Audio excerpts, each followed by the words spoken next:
BVSC ની S એટલે કે વેટરનરી સાયન્સ છે તે આ વેટરનરી સાયન્સનો કોર્સ છે માત્ર બી ગ્રુપના સ્ટુડન્ટ છે તે જ કરી શકે છે, તેથી છે ખાસ ધ્યાનમાં રાખજો, બરાબર. બી ગ્રુપના સ્ટુડન્ટ માટે વેટરનરીનો કોર્સ છે તે રાખવામાં આવ્યો છે. તેમાં છે તમારે ધોરણ 12 સાયન્સની પરીક્ષા છે તે પાસ કરેલ હોવી જોઈએ, ફિઝિક્સ, કેમેસ્ટ્રી, બાયોલોજી અને અંગ્રેજી વિષય સાથે. તેમજ અહીં ખાસ 2025થી એક ડિટેલ છે તે એડ કરવામાં આવી છે. એડમિશન પ્રોસેસમાં સુધારો કરવામાં આવ્યો છે અને ચાલુ વર્ષની નીટની પરીક્ષા એટલે કે નીટ 2025ની પરીક્ષા છે તમારે પાસ કરેલ હોવી જોઈએ, બરાબર.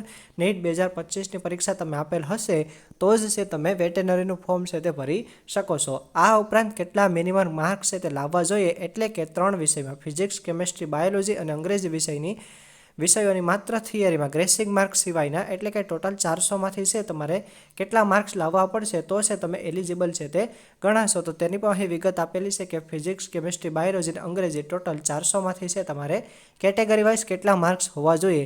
તો ટોટલ SC કેટેગરીના વિદ્યાર્થીઓ હોય તો તેમને 190 માર્ક, ST વિદ્યાર્થીઓ હોય તેમને પણ 190 માર્ક અને SC એટલે કે OBC વિદ્યાર્થી હોય તેમને પણ 190 માર્ક છે તે લાવવાના રહેશે. આમ SC, ST, OBC એટલે કે SC આમ 3 કેટેગરીના વિદ્યાર્થી છે તેમને 190 માર્ક, જ્યારે ઓપન એટલે કે જનરલ કેટેગરીના વિદ્યાર્થી હશે તેમને 200 માર્ક છે તે લાવવાના રહેશે. તો મિનિમમ છે મિત્રો તમારે આટલા માર્ક લાવવાના રહેશે, બરાબર. રિઝર્વેશન કેટેગરીમાં 190 માર્ક, ઓપન કેટેગરીમાં 200 માર્ક્સ.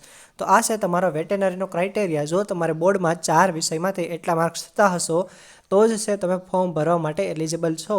આ ઉપરાંત નીટ 2025ની પરીક્ષા પર કમ્પલસરી આપવી પડશે. તેમજ અહીં વય મર્યાદા પણ આપેલી છે કે 25 વર્ષથી વધુ છે તે હોવી ન જોઈએ, બરાબર. વેટેનરીમાં તમારે એડમિશન લેવું હોય તો તમારી જે એજ છે તે 25 વર્ષથી વધુ છે તે હોવી જોઈએ નહીં.